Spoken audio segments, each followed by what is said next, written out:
Will we find vengeance in this finale?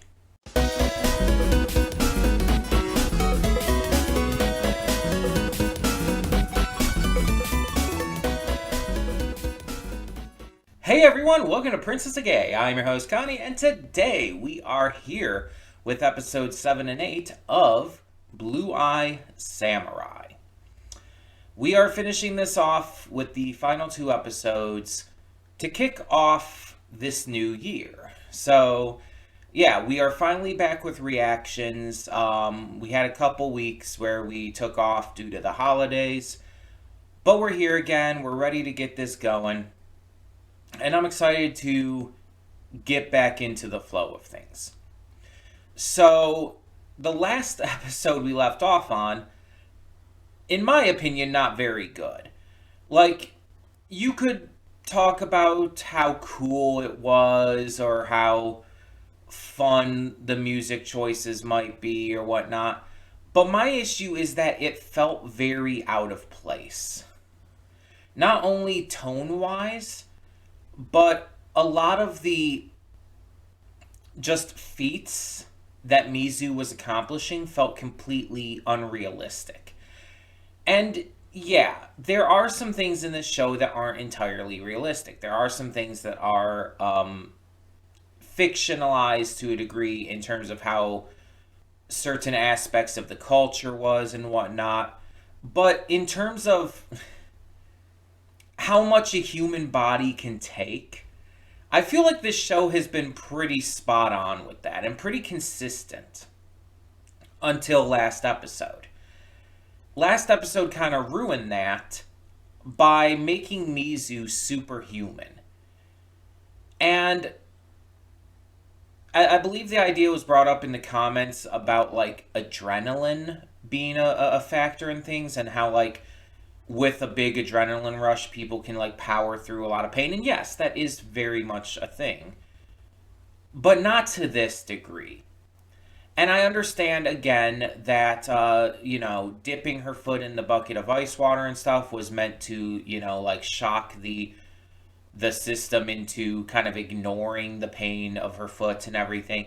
It's like, she suffered so much that she would not have been able to make it up to the top of the tower, the top of the castle and everything. It's like, you can excuse her making it to a certain point, maybe, but with everything she faced, she would not have made it that far.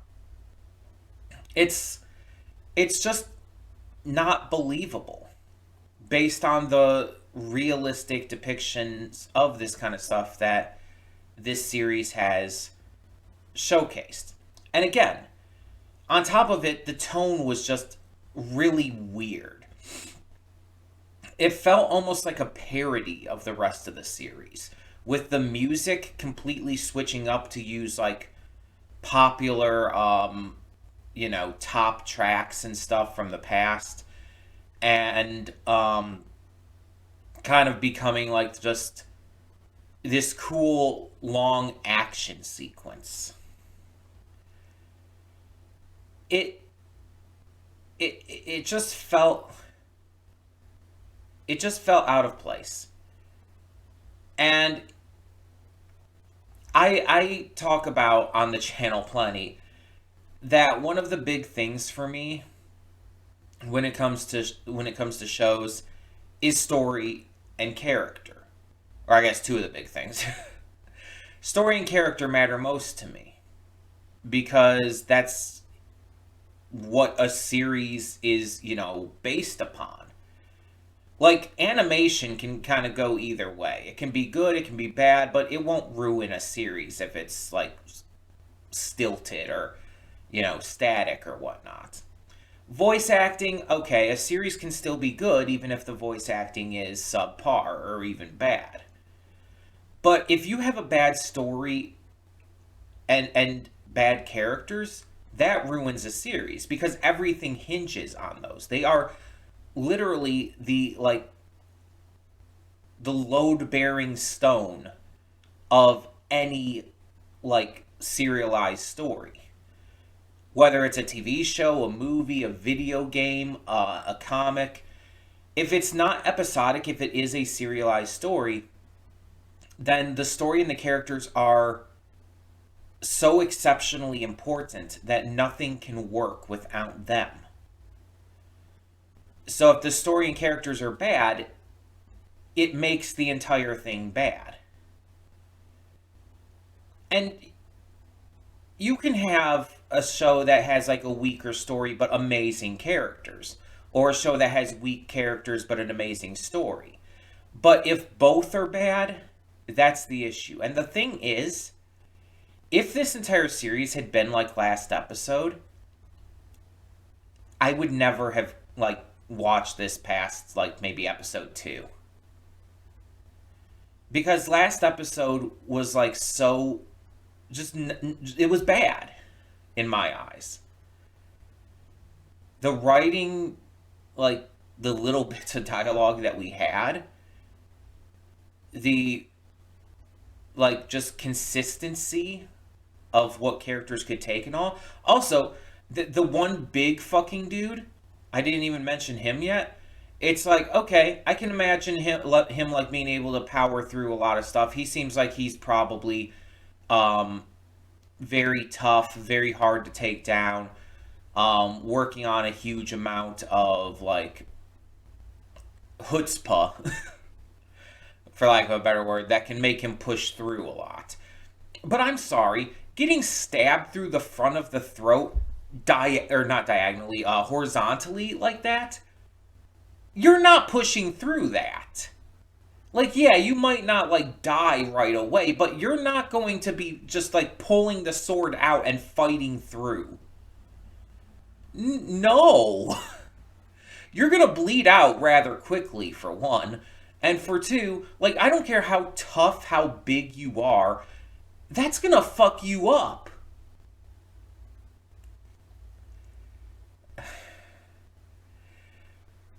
It really is the fact that last episode they basically just said, let's work this episode on the rule of cool. We're just gonna make everything be as cool, as impactful, as interesting as possible, but we have to sacrifice all sense of like reality or all sense of consistency, tone, like logic. Everything has to be thrown out the window for this to happen. It's just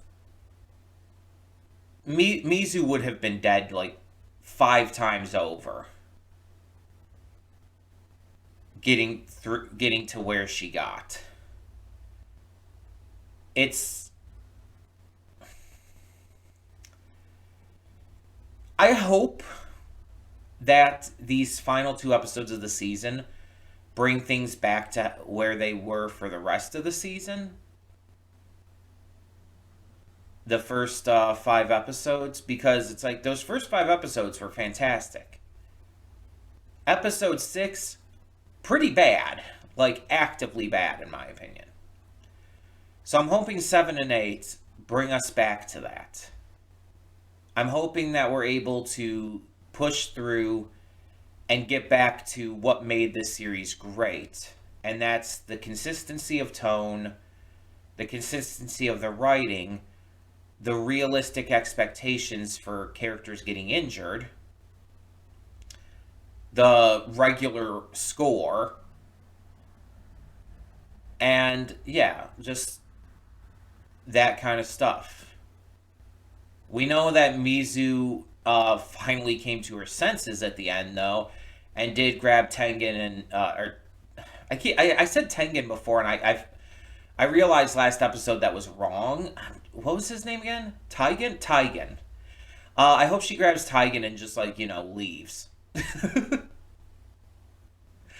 Or no, she did grab Taigen and just leave. That's what I was trying to say. Sorry, I'm first reaction back of the year, so. She grabbed Taigen and left, and she was saved by very clearly Ringo. And so I'm hoping that she kind of reconciles things with him, and she starts to actually realize that her quest for revenge is toxic. in the way that it's being handled. There's nothing wrong with like trying to seek revenge on someone who wronged you, even though we kind of have come to realize that her mother never actually died, so what's she really still seeking revenge for? I mean, I guess her life in general is kind of shitty, so maybe that. Um, but it's like she really needs to reevaluate how she's going to do this if she still plans on moving forward with it, which she clearly does. She just has to reevaluate the way she goes about it, because otherwise she is going to die. If she tries this shit again, she will die. And if she tries it again and doesn't die, fuck this show. Because that would be a breaking point for me. If she tried to do this again on her own, with as stubborn as she tried this one, and survived in like the same ways again and everything, not only would I say fuck this show because of how redundant that would be, but also I would say fuck this show because it's like that would be so like just it would be such bad writing. It would be so terrible. It would basically be throwing a middle finger to the viewers. And I'm not saying that characters can't make the same mistakes multiple times, because that's very realistic. People, even after victories, even after like accomplishing goals and stuff, will slip back into making the same mistakes. That's just part of like, progression. Sometimes you slip up. It happens. You have to keep trying and keep pushing and keep getting better. But yeah, if that same kind of thing happened, if she, after all of that, tried to push through and be stubborn like that again, it's just like, it would be a downfall, a huge downfall for this series. Either way, I think we're going to just get into this, see what these last 2 episodes have in store, and move on from there. Now, I've already kind of announced the what's going to replace this show, but I'll talk more about that in the afterthoughts as well. But yeah, let's get into this and hope for the best. Hold up just a second there. Before you click that link down in the description below to go to today's reaction, I just wanted to take this moment real quick to remind you of all the awesome content we have on the channel. Between Monday and Friday, we have a plethora of awesome series reactions, with 2 on Wednesday. We also have movie reactions every Saturday and Sunday. I do pre-record them during the week, but upload them on the weekend. And don't forget about all the awesome gaming content over on the Princess of Gaming channel. Every single day of the week, we have some awesome Let's Plays for you. A bunch of different things to check out, and more coming in the future. And don't forget to click that subscribe button or like the video if you really enjoy the content I'm putting out. There will be more to come in the future. In the meantime, thank you so much for tuning in, and let's get this going. And we are back, and we'll begin with spoilers in 3, 2, 1, now. So, I'm going to start off these afterthoughts. Before I get into anything else, I'm going to start off these afterthoughts with 3 things I disliked and 3 things I liked about this season, series, however you want to call it. So 3 things I disliked. Episode 6. Just the entire episode, like I had said before, felt out of place, tonally, like, wrong, and unrealistic for the expectations of realism that this series has put into place. Second thing I don't like. This season's ending, in terms of Mizu's story, because there's obviously multiple stories going on, in terms of Mizu's story, feels super inconclusive. And I understand that's the point. I understand, like, Fowler talked his way into survival. He talked his way into going to England with her in order to find these other 2. I get it. But with her story specifically, it just feels like there's no proper resolution of any level in this season. And I feel like for a seasonal show, the main character's story should have like some level of resolution.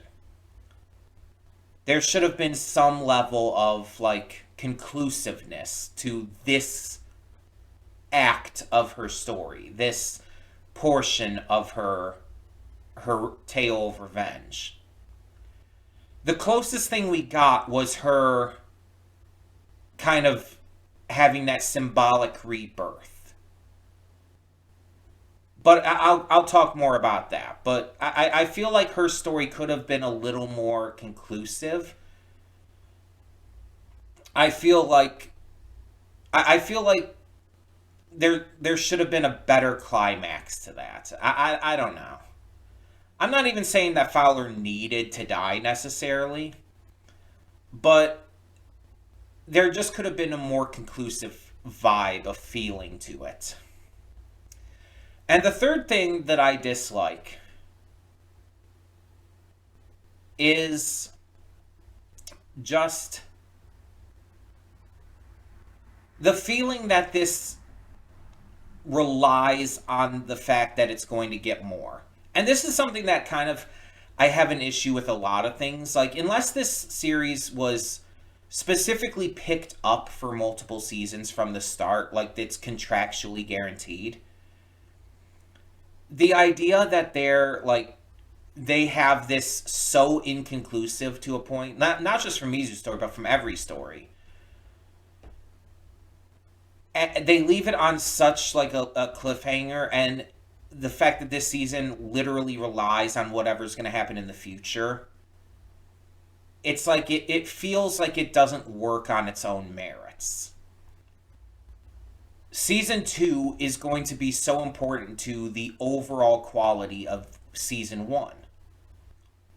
It's one of those cases where I don't believe I can even say like fully what I think of this season until I've seen season 2 and how this where everything goes. All these stories and everything are reliant on what happens next. And the thing is, when you have a series on Netflix, especially an animated series on Netflix, to make a series where it relies on the future and doesn't have like proper conclusiveness on its own merit, it just feels like it's setting up for possible disappointment. And I hope that doesn't happen, of course. I hope that this show doesn't end up getting canceled in any way, but it's Netflix. We'll see. So those are my 3 negatives about the season, the series as a whole. Now my 3 biggest positives. Akemi is the fucking star of this show. Like, if this show were just purely about her and you took Mizu out or even made Mizu a side character, I honestly think, and this might be an unpopular opinion, I think it would be better. Akemi holds my interest far more than Mizu does. Like, I know there's a lot of people out there who really enjoy the entire revenge story aspect to certain shows and movies and games and whatnot. But I get far more invested in a story that focuses on a character not just finding their way in the world, but making their way in the world. A character who finds the ability to follow no one but themselves, to make their own decisions, make their own way in the world, and aspire to their vision of what they want in life. That is far more investing to me than a revenge story could ever be. Akemi's tale here through this season shows her go from someone who wants her freedom to someone who has given in to hopelessness and despair, and then finally to someone who doesn't necessarily want freedom anymore, but wants greatness, wants a world of her creation.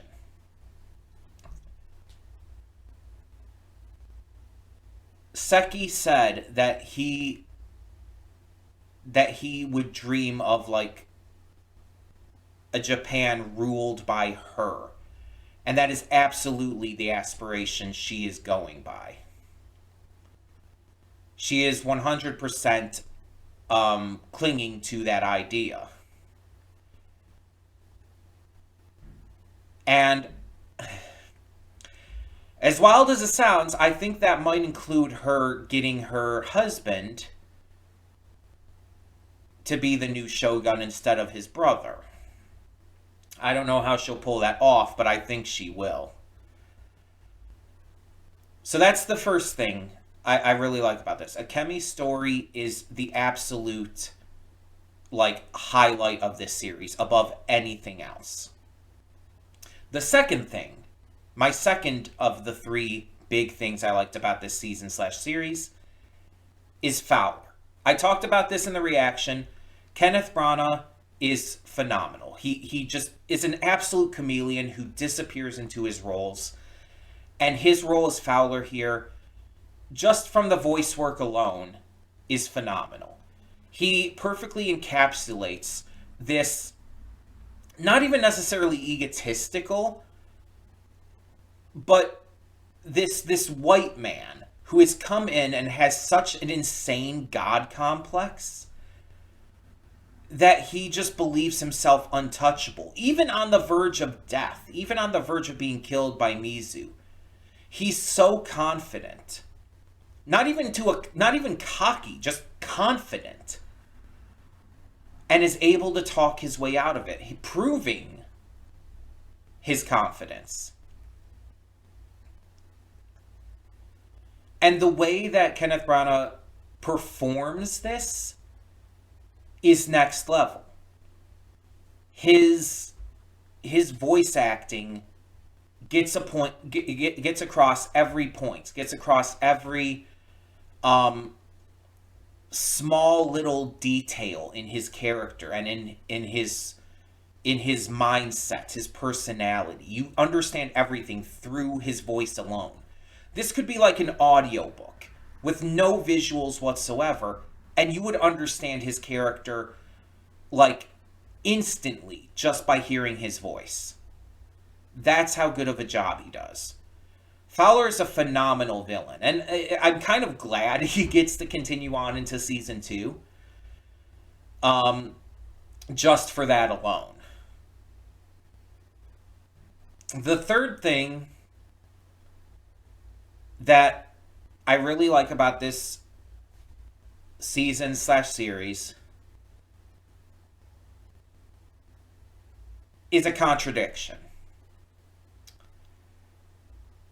Because it goes against other things I have said and things I have issue with here. But the third thing I really like about this is the way it ends. That it's not all wrapped up in a neat little bow. That not everything is resolved instantly. That things don't go according to plan for anyone, really. Because in a situation like this, I feel like that's how this would go. With all of the variables at play. If some of the variables weren't there, Fowler would have just completely destroyed everything and completely won without worry. The only reason that things went wrong on his end was because of Mizu. So, really, Fowler would have won otherwise, but we needed to throw that wrench in the plan. But things didn't work out for Mizu either. Things didn't entirely work out for Akemi. Like, throughout these 2 episodes, things kept going wrong, and every side ended out in a place that wasn't ideal. I think Akemi probably had the best ending because it's going according to what she wants, and she's confident in that. But she had to lose Seki to do that, to get to that point. She had to part ways with Taigen. She had to, deal with her father being a traitorous piece of shit.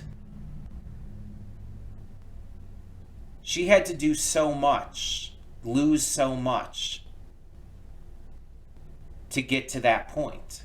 So it wasn't all neatly wrapped up. Even Ringo is like left in a pretty miserable state at the end. Like, he's physically fine, but he doesn't even know if Mizu's alive or not. Because according to her own words, if she didn't return, she's either dead or she failed. And either way, he's probably thinking at this point that he's never going to see her again. And considering she's heading to London, who knows how long it's going to be till they get to see each other again. Like, she's probably not going to write him, so he'll probably not even get that much.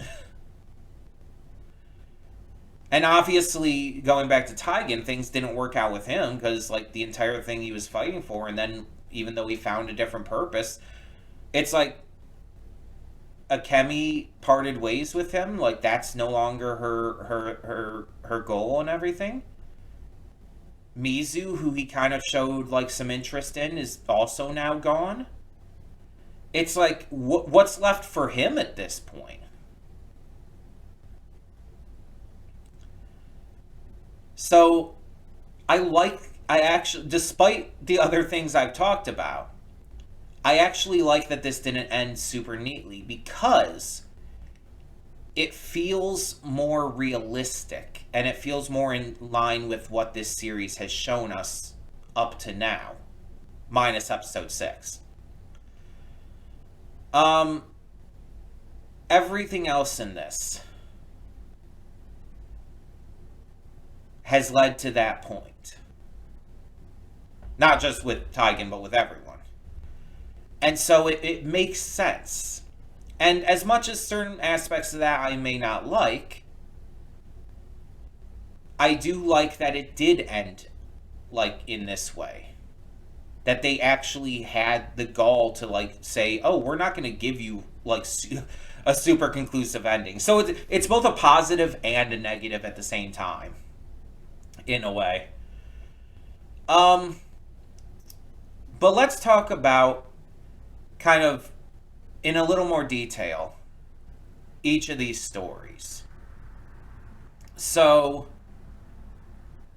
Mizu's story throughout these episodes is after the failure in,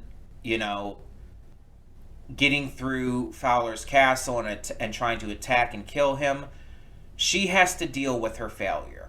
And at first, she's being just as stubborn as always, just as motivated with her singular goal as always.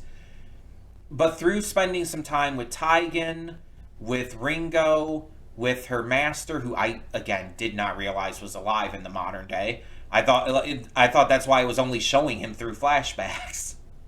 But through spending time with all of them, she started to realize that she's the issue. That all of these problems are because of her mindset. And going after revenge isn't even the issue. It's the way she's going about it. The singular goal and shutting everything else around her out, everyone else around her out, is just destroying her. And so we see that scene where she strips down and she starts writing this poem on her. But she needs help to complete it. She asks Ringo and she makes right with him through this. And with the fire in front of her, she not just works to reforge her sword, the steel, into, a workable state for the future, but she reforges herself into someone who's still after revenge, but won't become lost in it anymore. but won't let it control her anymore. She's controlling it now. And that's the big difference. And we see how that how that comes into play during the attack on Ito. We see how she turns back to protect and save Taigen and get him out of there. We see how, like, the Mizu from before would not have spared Fowler there. But she spared him here because she wants to use him to achieve her goals. Because, like, prior to that, she would have just killed him and gone off of the names that she had and probably struggled to do anything. Maybe never even accomplished her goals and just stayed seething in hate for the rest of her life. But she's choosing to use her mind here. And it shows her growth. It shows her character. And how far she's starting to come. And I'm very interested to find out more about, like, how this all went down. Because apparently that wasn't even her mother. That was her maid. So the woman who she thought was her mother this entire time was never her mother. But her mother, I guess, was killed by the other two men, who are apparently, according to Fowler, much worse than him. So that's really interesting, and I'm very much wanting to see more regarding that. But yeah, her entire story throughout this season, and especially in these last couple episodes, is all about, like, the cycle of revenge, and not breaking it, but finding a healthier way to go about it. As well as finding a way to heal her own emotional wounds. And eventually find rebirth. Meanwhile, we have Akemi. And Akemi's story, like I mentioned, was about her going from just wanting freedom to wanting greatness. She now not only wants the freedom to be herself, to make her own decisions, but she wants to have that to a degree to where she's not just in control, but not even necessarily the only one in control, but she wants to basically aspire to the top. And so throughout the season, we see how her developments go based on how others around her see her, how she sees herself. And it's really interesting with how it's represented. Throughout these last couple episodes, we see her go from someone who's literally wanting to kill herself. Not courageous enough, as she puts it, to go through with it, but genuinely wanting to do it. And she goes from that to someone who's not only taking advantage of her situation, but taking control of it to a degree where it's like, I am doing what I want for myself, and I'm going to make everyone else bow to me. And not in like in a mean-spirited or bad way, but in a way of like she's taking control of her life in a country that's not really typical for. And that's what makes her character and her arc so investing. Of course, we have Taigen, who has gone from an honorable but egotistical samurai who wanted greatness to just wanting peace. He just kind of wants out of all of this shit now. And unfortunately, he's now going to have to find that alone, or find someone else, because he and Akemi are officially done. They have parted ways. They're not together anymore. They're not going to be. Akemi has chosen the Shogun's son. Not necessarily out of loving him. I don't think she loves him at all. She's using him for her own purposes. Honestly, I honestly believe she still loves Taigen. but their paths are completely diverged here, and she can't go down the path he wants to go. So they had to break it off. Of course, we have Ringo, who starts off these final couple episodes resenting Mizu for the way she treated him and others. And he eventually reconciles with her once she chooses to be reborn and change herself. And he returns to being a loyal puppy dog. Like, Ringo doesn't evolve much. He does find a lot more self-worth, but that's about it. He doesn't really evolve much compared to other characters throughout this season. His story is more about, like, him finding, like, his own purpose and starting to kind of go down that path. He's not at the point yet where he needs to evolve. That could come next season, maybe in a possible season 3. But it wasn't going to happen this season. I also like the commentary that this finale had on war and how when one side brings in higher technology that the other side can't even begin to emulate, it just completely turns the tide of a war, of even just a battle, making it completely one-sided. Bringing in guns into a capital, into this land where people don't have that technology, only have swords and bows and whatnot. It's like, again, maybe the archers would be able to get off a couple hits and kill maybe a couple people, but the guns are going to win every time. Like, don't get me wrong, bows can be fucking horrific. Like, a lot of people don't realize how fucking terrifying bows can be. The amount of strength and power that bows can have is insane.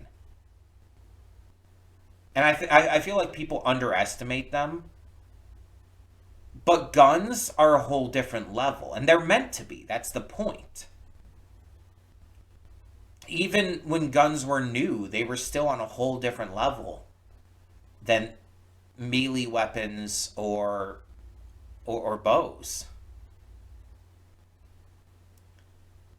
So it's like this was always going to be one-sided in that regard. And I like how it touches on kind of the commentary of that. Because Fowler, like, of any kind of villain, is very self-aware. He knows he's the bad guy. He relishes that.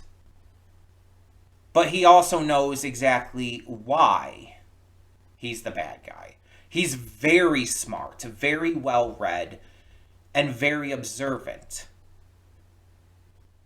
He understands every level of what he's doing here, how other people see it, and just kind of the social commentary of it all. And it makes him such a really, like, charming almost, but also, like, horrifically evil villain. Because to have that self-awareness that you are the bad guy, that you are that evil, but still, like, going about it with almost a level of glee is kind of psychotic.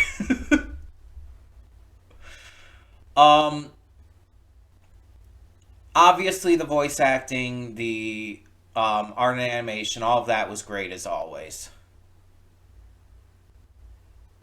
The intensity, the blood and gore, all of that.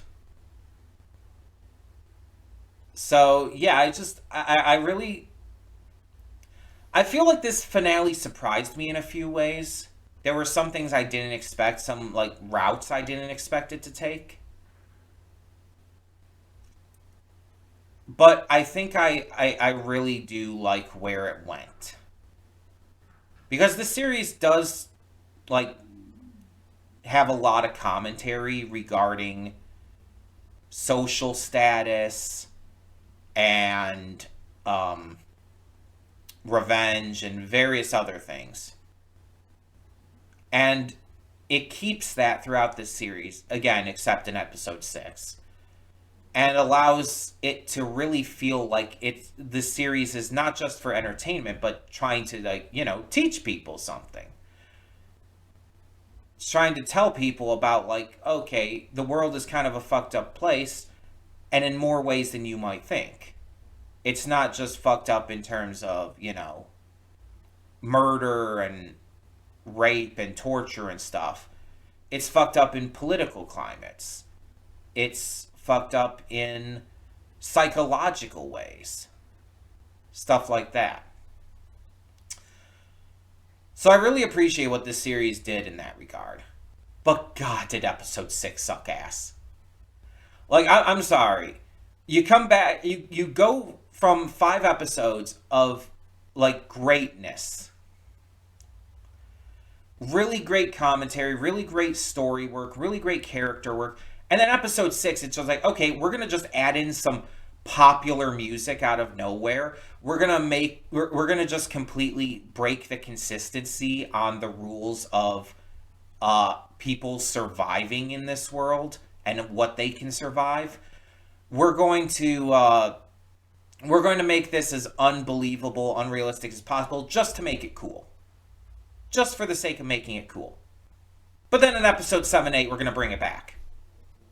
We're going to bring it back to how it was before. We're going to make it work in the way that it did before. It's just, episode 6 is such an outlier. It is so out of place. It breaks the immersion of the series, of the season. And while the series, kind of like Seki, did redeem itself with the last 2 episodes, that episode 6 is still an absolute blight on this season. It is actively bad. It is just so terrible.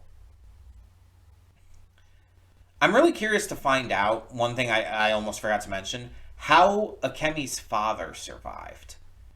Because he was locked in that room, in that cell or whatever, while everything was burning around him. And the only thing I can possibly think of is like a wall burned and crumbled down and allowed him to escape. That's, I think, the only way he could have gotten out of there, because I don't think anyone had a chance to let him out. So I guess maybe they'll discuss that. Unless Akemi was lying. Because we didn't actually see him. So maybe Akemi was lying about that for some reason? I don't know.